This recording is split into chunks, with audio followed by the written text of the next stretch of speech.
Cara, eu acho que esse exemplo de Paulo é muito importante, porque olha só, Paulo, perseguidor da igreja, Jesus aparece para ele imediatamente cai, ele fica 3 dias, né, com o cego.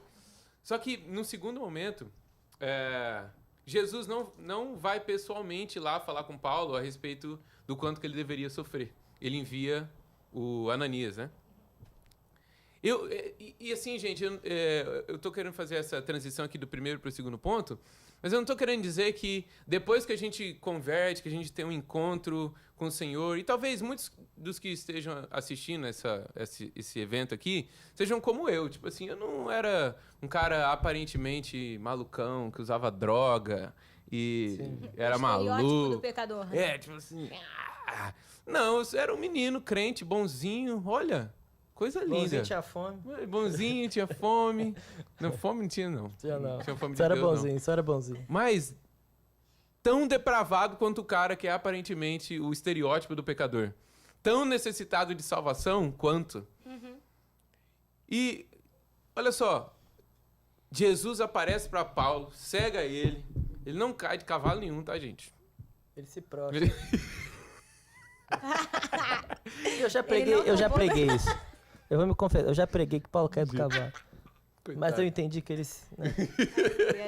E daí, no primeiro momento, né? Deus intervindo na nossa história. Levantou Paulo. Mudou Cai até de... Saulo e levanta Paulo. É forte. Mesma coisa. Não, brincadeira.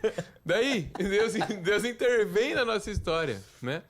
Só que, olha essa didática da conversão de Paulo. No segundo momento, Deus envia a igreja. Vamos lá. Vai lá, Ananias. E daí ele fala assim, tá maluco? O homem é sanguinário, vai matar a gente tudo. Você tem certeza que quer que eu vá? É como se Jesus falasse assim, ó, eu já fui antes de você. Vamos lá, cara. Cara, e isso me faz lembrar muito da nossa aula de terça-feira e puxando o gancho, né, pro segundo ponto, porque quando Paulo vê a glória de Deus, né, tipo assim, cara, Paulo era excelente, a gente costuma falar mal de Paulo, né, quando a gente vai ler Atos 9, a gente fala, não, ele estava perseguindo a igreja, ele não entendia nada. Não, mas de acordo com a lei, Paulo era excelente. O bichão era fiel. Ele era fiel. Só que faltava ali na teologia de Paulo uma coisa muito importante, que era a revelação do Messias, né? De Jesus como Messias. E por mais excelente que a gente seja, a gente precisa que Jesus se revele a nós, né? A gente não vai achar Jesus com a força do nosso braço, mas a glória de Deus revelada a nós por Ele mesmo, através da igreja, porque em Efésios 4... Depois, né, do estabelecimento da igreja, ele vai escolher a igreja como esse organismo vivo que vai revelar a sua glória. Depois que Paulo tem essa revelação da glória de Deus, ele fica cego por 3 dias. E, cara, isso é muito importante, porque na aula de terça-feira a gente estava falando sobre os olhos do nosso coração, né? Sobre essa análise do nosso coração. Então, Paulo não estava vendo nada. 3 dias que ele não estava olhando para fora. Então, ele ficou olhando para dentro. Né? E ele ficou analisando o seu coração, ele ficou analisando a sua vida. E depois ele encontra com a igreja. E isso prepara ele para o lugar de comunhão. Sim. Né? E, cara, muito bom. E quando a gente está falando de comunidade, intervenção divina, a gente precisa entender que antes da gente estar preparado para esse lugar de comunhão, para esse lugar chamado igreja, a gente precisa da glória de Deus revelada ao nosso coração. Né? Então, quando a gente fala, eu preciso de um tempo sozinho com Deus, eu estou vivendo um tempo sozinho com Deus. Viver sozinho e isolado é diferente de você viver um tempo sozinho com Deus, de verdade. Né? Eu posso me isolar e não estar com Deus. Sim. Eu posso viver fora da comunhão e não estar com Deus. Assim como eu posso estar dentro da comunhão e não estar com Deus. Sim. E não estar com a igreja do barulho, Senhor. Né? É muito bom. No meio, a massa cinzenta, né? Vamos que lá. Jonas Madureira fala. Sim. Existe essa diferença, né? Da solidão para a solitude. Então, a solidão é quando eu me isolo e fico sozinho.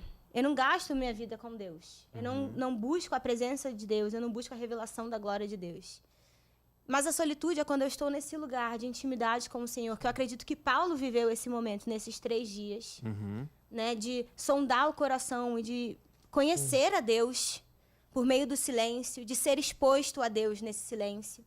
O Henry Nouwen, ele fala muito sobre espiritualidade, ele fala sobre como nós evitamos esse lugar de silêncio, né? Sim. Porque, apesar de não ter silêncios exteriores, quer dizer, de ter um silêncio exterior, existem muitos barulhos interiores, né?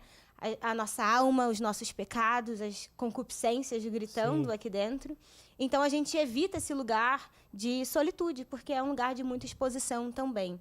Então, existem essas duas dinâmicas que a gente pode se esconder. A primeira é nesse lugar de solidão, porque eu não quero me expor à igreja. Sim. Então, eu me escondo porque eu não quero que o outro conheça a minha fragilidade, a minha fraqueza, o meu pecado, porque ele vai me hostilizar, ele vai me tirar do lugar da comunhão. E a segunda dinâmica é você se esconder dentro da igreja, dentro da multidão, sem se expor de fato, né, sendo vulnerável genuinamente.